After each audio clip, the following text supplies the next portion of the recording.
plaintiff, Javia Hudson, dated the defendant, and she claims he was aggressive, possessive, and controlling.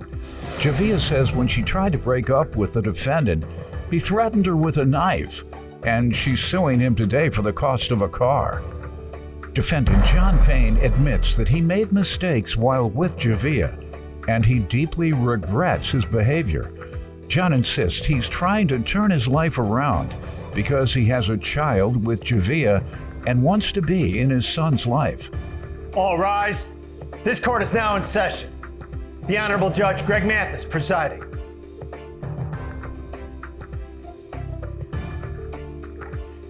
You may now be seated. Start with you. Yes, Your Honor. I've never met a man who has caused me so much pain in my life. In the beginning, we had met through social media. When was that? Around January, I believe. Of what year? 2020. Okay. And at first, I didn't really respond to his messages, but he was very persistent. You know, we had started talking, and he seemed like to be a very good person. But later down the line, I just started to peep like some red flags. He would like binge drink often or partake into different drugs, and he would get very aggressive a lot of times with my family members for little to no reasons, which made it very hard to, you know, be around them because I would often try to defend him. And he also became very like possessive and controlling, and it was kind of weird because he would go out in the middle of the night and hang out with random people, but I couldn't even sit in my car by myself or even go on walks by myself. And after a while, it just got too overwhelming, and I felt very smothered, and I asked him for space in August on 20th. And when I had asked him for space, he immediately became aggressive and basically he had held me in captive and was threatening me with a knife. And I wasn't able to have, he took my belongings, like he took my phone and, I'm sorry, it's just a lot. He took my phone and he took my keys and he like drove off. And long story short, I just had to submit to the situation to de-escalate it. And when he finally gave my phone, I had seen that I missed several calls from my godmom who had my child. And I had to go pick him up. He wouldn't let me drive, but I still had to go get him. And when I went to my godmom's home, he still wouldn't get out the car, give me the key. And when I went in, my godmom noticed something off, and she went out and she noticed he was still in my car. And eventually, we had let him know that if like he didn't get out, then we would call the police. And he still wasn't listening. And then he sped off, and later on just crashed into another vehicle. Did you all ever call the police? Yeah, we called the police. The police was called, and we let them know that he stole the vehicle and that he had crashed the vehicle, and then he had immediately got out the vehicle. Did you tell them he had detained you unlawfully and put the knife up to you? Yes, I have some police reports. You told them that? Yes, okay. I did tell them. What was the result of their investigation? So he was finally condemned in May. He was finally arrested in May of 2021. What was the result of the case? He had pled guilty. You could see some of that in the police report. Let me hear from you, sir. All right, well, yeah, first I would like to turn to Javia and say that I'm sorry. Like, I apologize, like, honestly, like, genuinely, like, from the bottom of my heart, like, no BS, like, there's nothing like that. I messed up, I'm not perfect. And yeah, I did things that I shouldn't have did. I'm not proud of it, I'm not justifying it, none of that. Like, yeah, we do have a child, you feel me? We ain't together, none of that, but. All right, now you can talk to me, sir. What do you want to say toward the allegations? She says you were abusing her, physically and controlling her. She said all the way up until the time you broke up. In fact, you committed a violent crime against her, she says. And so that's what we're talking about. Do you want to say anything in response? I mean, I can't justify it. So it's like, Is that a yes or no? Yes, Did you do those things? Yes, I accept all responsibility. Like I did. Do you want to say why you physically abused the mother of your child? Do you want to tell me why?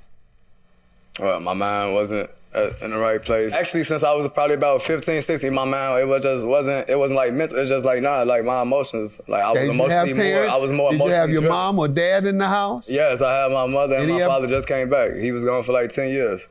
So okay, for those years he wasn't. So anybody recommend counseling for you? Yes, actually, when I got out, it's mandatory that I have to do domestic abuse, domestic violence evaluations. I actually have to go down there, and that's another reason why like she sued me. No, I'm saying regarding the things you say go on in your head. No, not like actual like spirit. I'm just saying like. But don't I was you messed think up. you need like it? Some people let your emotions get involved. I was emotionally driven. Okay, I was scared to give her space. I didn't want to give her space. I thought she was going to be gone. This has happened to you since you're 15, sir. You Yeah, said but- you've had things going through your head since you were 15. That's what I'm referring to. So I'm asking, did you get counseling? I have, since age 15, counselor, I've had this problem. Or mama, since she sees it. He's 15, something going on. He says even his head isn't right. Let me take him for counseling for that.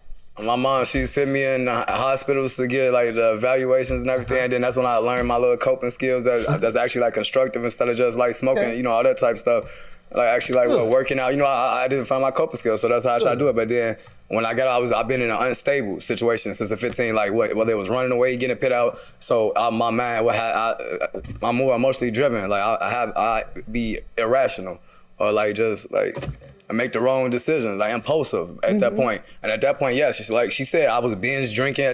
And my mind, when I say it's stuff going on in my head, it's like I was unstable. It was everywhere. Right. So, like I said, she know I got like real bad anxiety problems. Like, like I'm kind of like right now, but I appreciate you telling me. This helps your case. But yeah, like, and I didn't expect for this to happen. This just popped up out the blue, and I still got to pay $406 for child support for a child that I ain't even seen before, except for one time after they found out that I'm the father, 99.999%. I saw one time. Did you all ever call the police? Yeah, we called the police. The police was called, and we let them know that he stole the vehicle and that he had crashed the vehicle, and then he got out the vehicle. Did you tell them he had detained you unlawfully and put the knife up to you? Defendant John Payne is being sued by his ex-girlfriend, who claims when she tried to break up with John, he threatened her with a knife. How old is the child? He just turned 10 months 2 days ago. That was Tuesday. Ma'am, is there a reason he's not seeing the child? You only saw the child once? Because I really tried my hardest, like even though all the situations that we've been through, to be cordial and to give him advice to go into group homes or whatever so he could get right. And it just every time it would be like it'd be good and then next switch up and then it'd be good and it would switch up, and then like it was at one point where he was just like he's not gonna do nothing unless court was involved, or he can't properly co-parent with me unless we're together. And it was just, for me, I was just like, that's too much, because I didn't want any risk factors in my life, and I just wanted him to get better so he could be a father to his child, but it just seemed like it wasn't going. So what he needs is third-party supervision over the visitation, it sounds like. Go ahead. When I did the restraining order, they asked him, do you deny, so you could still see your child? He just was like, I agree to everything. And he said he was going to do it on our child support case. And when it came to the child support case and they asked him about the situation, he didn't speak up. Okay, visitation is separate from child support, but it can come up in that sense. Yes, sir? What are you saying? Well, I'm sorry to interrupt, but yeah, like she said, she was right. Like I did own up. So I said, okay, because at that point I saw what she was doing, being cordial. And at this point, I know she could take so much. She a strong woman. She a good mother. I won't bash none of that. I'm not one of them type of dudes. But how long were you in prison or jail? That was only a few months. It was literally only a few months, 3 months, and then before that it was like a year, and that was about it. You were in for a year? Yeah, but that was when I first became a felon and everything, so that's something totally different. So while you were there for a year, did they order you for therapy? Yeah, actually, it's actually right here. I don't know if you want to say. I don't know if it's like page 2 or 3. I want to know everything about that. Yeah, because, one moment, please. And you knew he had a little disorder he's been dealing with? I observed that after a while, and I tried to, give him help. So you do understand a little of it? Yeah. All right. This isn't the exact one from when I was locked up, but this is like the same. They put the same requirements, like Adult probation services. Yeah, they say you're not supposed to contact. Like yeah, I'm talking about treatment for you in prison. Oh, okay. They have counselors, and those counselors and therapists give counseling based on the needs of the client. Some need more than others. Some need counseling every other day. Some need medicine based on a diagnosis of a chemical disorder. So my question to you is, were you ever diagnosed in prison? Other than what, the bipolar depression, Yes. or being having Yes, anxiety, all of that. That was prescribed to me when I was about 15, 16. Okay. So yeah, that's. But in prison, did they know? I told them, but they didn't really worry about that. They just worried about my blood pressure. All right, and that's why I'm mentioning Well, they gave me that. anxiety medicine, but then I never followed up and kept doing it when I got out. I ended up going back to Chicago, and at that point, I wasn't around her, so I'm like I wasn't really And the worried point about it. I'm making is the prisons are failing us. They're failing society, folks, because they're letting people out without treating them when they need treatment. Violent prisoners are going into prison and coming out the same way they went in, perhaps even sicker and slicker. And because we're not granting them any treatment, healthcare treatment, to deal with things that cause crime, violent crime. You heard him. They asked about my blood pressure. I told them I had bipolar and all they had is my blood pressure. And that's why I know so much about this. I did a national tour where the Surgeon General and I held forums regarding crime and mental health and its effect on crime and prison population. And we discovered one in prison. There's 7 federal prisons, 17% of the population are diagnosed with mental illness. 13% we projected were undiagnosed, meaning about 30% of the prison population have disorders, and they're not being treated, and they're sent right back out here. And so, once again, that's something for our elected officials and people that y'all vote for. Make sure you're mentioning it. Your sons are going to prison. Privileged kids are going to counseling, and your kids are going to prison because they're not giving the resources to poor kids. There's a stigma for therapy too. Yeah, and there's a stigma, of course. Folks don't want to get treatment, but you don't have a choice in prison, stigma, no stigma. If they order that you go every month or every week or take medication and they find that you don't, then that's a violation. I'm saying regarding the things you say go on in your head. No, not like actual spirit. I'm just saying But don't I was you messed think up. you You know, need like it? some people let your emotions get involved. I was emotionally driven. Okay, I was scared to give her space. I didn't want to give her You space. I said thought this she was has gonna be happened gone. to you since you're 15, sir. You Yeah, said but- you've had things going through your head since you were 15. Defendant John Payne is being sued by his ex-girlfriend, who claims when she tried to break up with John, he threatened her with a knife. Judgment for you. Do you want us to help you in actually- making sure that you get the counseling you need? I would actually, because I'm actually trying to do what I need to do so I can be the best I can be, so I can be the best father, whether it's going through child support or not. Yeah. You feel me? And like I told you, We're going to get you that in your city, all right? Wherever you live, we're going to find some help for you over there. Are you gonna pay for it? Yes. I'm saying it's probably one up in 10. We're going to pay for it. We're going to make sure it's paid for. Don't Because you worry about money. it costs a lot. So Don't worry about money. Our staff is going to talk with you before you leave, and we're Okay. going to arrange to help you. We're going to find some place to help you, and we're going to make sure you don't have to pay anything, all right? All right, So thank you're you. going to do your part and go, right? Yeah, exactly. I believe you are, too. All right, thank you. I believe you are. Particularly after hearing how much you love your child. I believe Hey, you that's the want only to do thing I that. just want- If you since love I him, know show I'm not- him a sign you love him. Put him first by getting your problems addressed. All right, judgment for the plaintiff. Good luck to you.